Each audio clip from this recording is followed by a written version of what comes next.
Good evening, everyone. My name is Olivia, and as of next Wednesday, I am 19 years old. I'm a type 1 diabetic, and this year is 10 years of not just fighting, but surviving diabetes. I'm incredibly honored to be able to stand before you tonight on behalf of all diabetics, not just in the room, but beyond. I've been a part of the DANII Foundation since my diagnosis in 2014. This year, the DANII Foundation's vision is to support mental health in teenagers to 30-year-olds, which up until now is unrecognized but very important, but also to provide insulin pumps for those who can't afford them. Sometimes I sit and wonder what my life would be like if I never was diagnosed with diabetes. Well, for starters, this certainly wouldn't be happening. Despite having there's the bottle.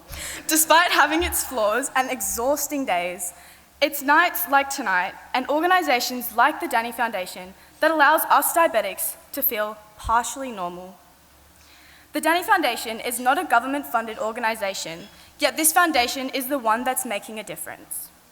Investing $125,000 and successfully lobbying government to have CGMs funded by the government now saves every diabetic $5,000 per year and allows us to have a better quality of life every day. Fundraising tonight will go a long way to reducing the insulin pump scholarship program waiting list that has been over 50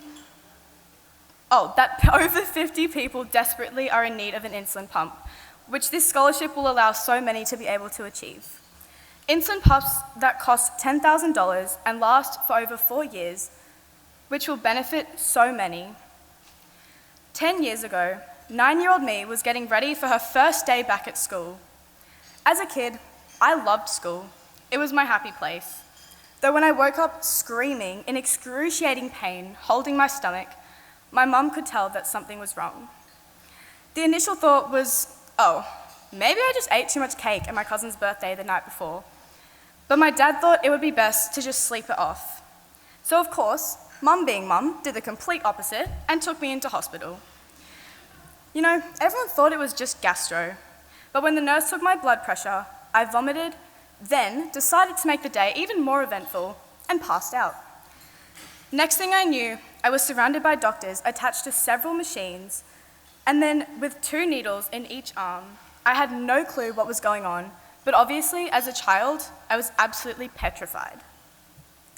One doctor explained how I had been in a coma for 3 hours, and I am now diagnosed with type 1 diabetes that I will have for the rest of my life. My mum, obviously distraught, started yelling at the nurse because that solves all the problems. You have no idea what you're talking about. Diabetes is just for old people. I guess that I was lucky I didn't sleep it off, because in reality, I probably wouldn't be standing before you tonight. I was in the hospital for about 2 weeks, and honestly, I have never seen that many needles in my entire life. Or so I thought.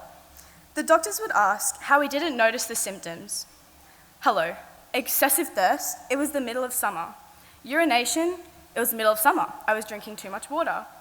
It was also very hot, and they pointed out that weight loss was another big symptom. I was a tiny kid, but I had lost over 11 kilos in the span of 2 weeks.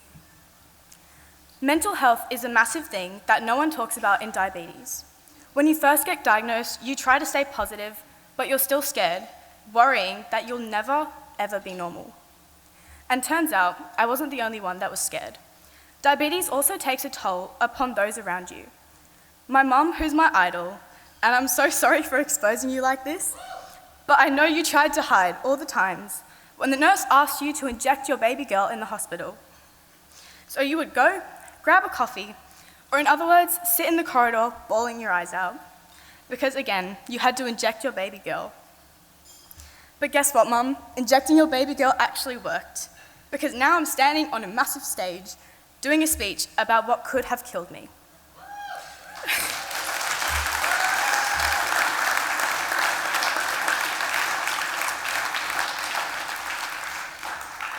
But luckily, one of those insane crying sessions allowed my mum to meet a lady called Donna, and she introduced us to her foundation, the DANII Foundation.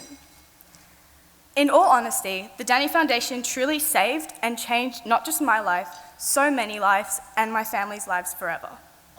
Once I was allowed to leave the hospital, I was so excited to finally be back in my own bed. But my mum transitioned from a hospital chair to my bedroom floor. The stress and anxiety about learning about dead in bed overpowered my mum's desire to sleep.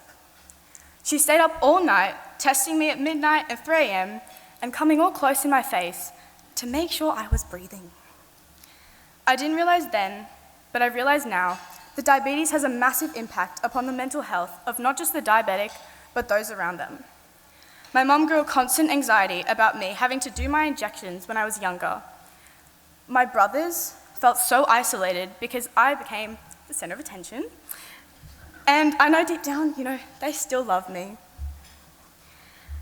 My dad struggled to understand what diabetes actually was because his family, so many of them are type 2 diabetics, but obviously he didn't know they were different. So he would hand me a juice when I told him my levels were high. Since my diagnosis, I have never been ashamed of my diabetes. Initially, I was scared. When I found out this was for life, why would you want to hide it? I was on needles for 2 years and would do little presentations to my classes and year groups because I thought that I was the coolest person in school. Nobody chooses to have diabetes, but you can choose to embrace it. Every formal, every occasion, I had to have my pump showing. My whole outfit revolved around my pump. I felt so unique and different, and it honestly became one of my character traits. I do a lot of babysitting, so my go-to line is, "No, don't worry, I'm just a robot." Until one little girl watched me prick my finger, licked the blood away, and called me a vampire. So, guess what? I'm a robot and a vampire. I beat you all. Or, the next best thing, earlier this year, I was at a bar with some friends. Some guy came up to me and goes, "Is diabetes contagious?" I smiled at him, said yes, coughed in his face, and ran away.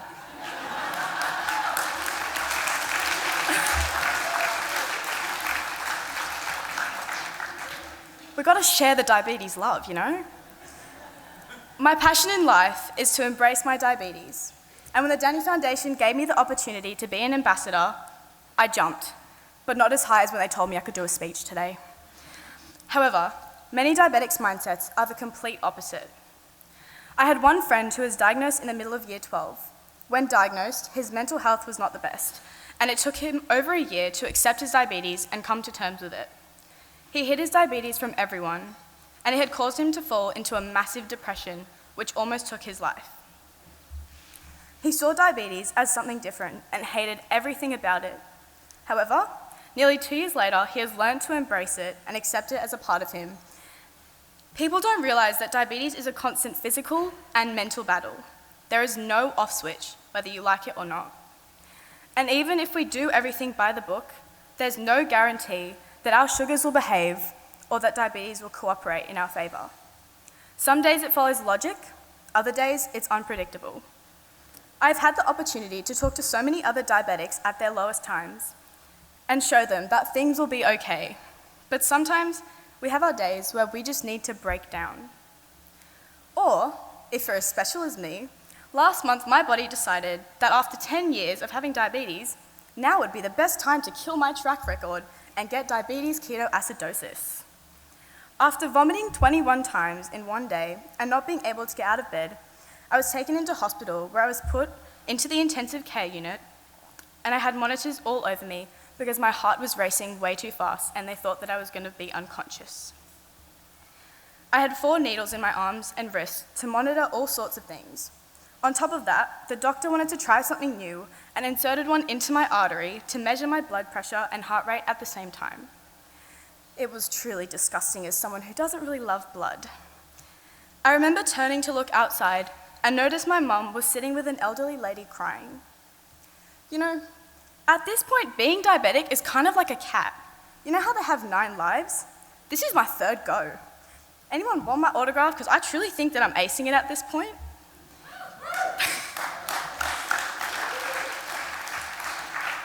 Being a diabetic isn't easy, but having the right technology makes it a lot easier to manage. My pump and sensor are truly like a best friend with attachment issues. They can't fix everything, but they're never going anywhere. I'm so eternally grateful that my family can financially afford to have a pump and a sensor, but there are so many diabetics out there who can't.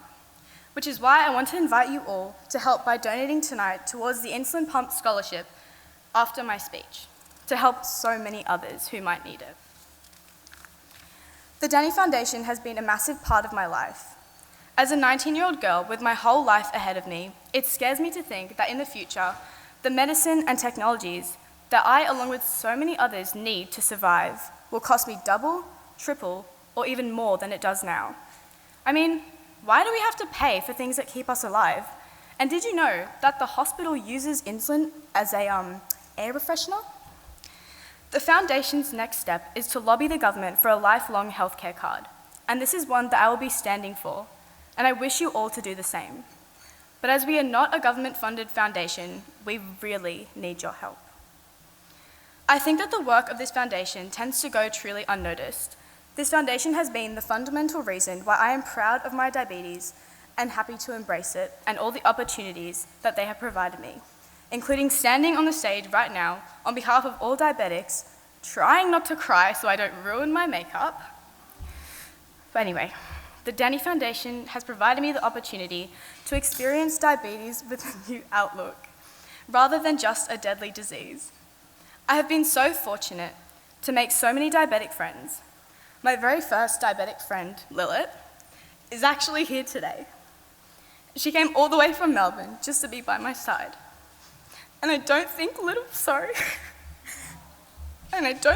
me could have laughed at diabetes with anyone else.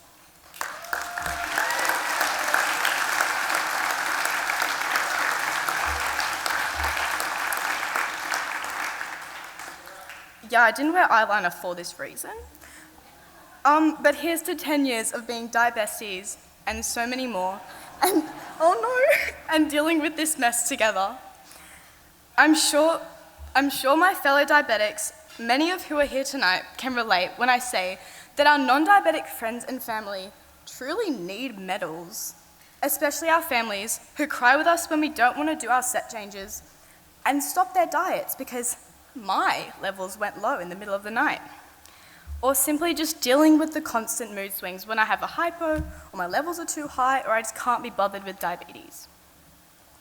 But anyway, I wouldn't be the person that I am today without the DANII Foundation.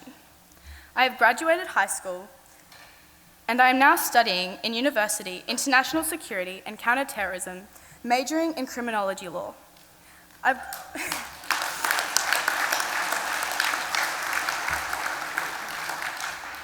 I, along with so many other diabetics, have a whole life ahead of us. I mean, imagine if 8-year-old, 9-year-old me, who was afraid of public speaking, saw me now. I reckon she'd probably have a heart attack on the spot. But again, we need your help to bring us together, to make our mission possible. I mean, hashtag bring us together. Use it on your Instagram posts. I would also like to make a special tribute to Sally and Martin Oldroyd on table 33. This year is very special to their family, as it marks 10 years since her son, Troy, lost his life to diabetic ketoacidosis, dead in bed syndrome. We are all thinking of your darling boy, Troy. No one explains during diagnosis how confusing diabetes is, or in words of Coldplay, nobody said it was easy. Nobody ever said it would be this hard.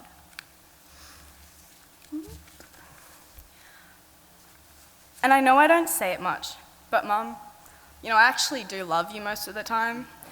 And I am grateful. I know I can be a bit of a pain, but you putting up with me and all my diabetic problems as I deal with the challenges diabetes throws at me is truly one of your greatest strengths.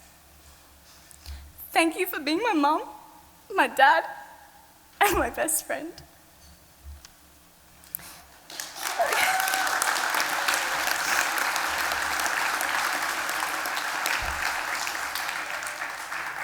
Bro, this is so embarrassing. Everyone's seeing me cry. Thank you, everyone here tonight. You guys are making a massive difference, and I know you probably don't even realize.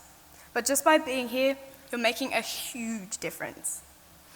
And finally, I want to thank my legs for always holding me up, my arms for always being by my side. But one person I do not want to thank is my pancreas. She has failed me. She only wants to work 1% of the time. And quickly, I'd like to ask all the diabetics in the room to stand up. Like, stand up.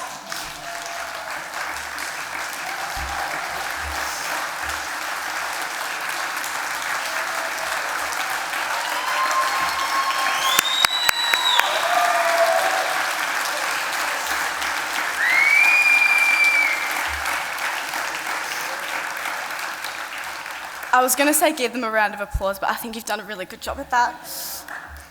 All you diabetics, from one diabetic to another, you guys are doing a bloody awesome job. You're not just fighting, you're not just surviving, you're living. And keep going, because I am proud of you, and I'm sure everyone else in this room is. So thank you. I would now like to call Scott Gibbons to the stage to ask you all to consider making a donation towards the DANII Insulin Pump Scholarship Program, and then the auction. Thank you.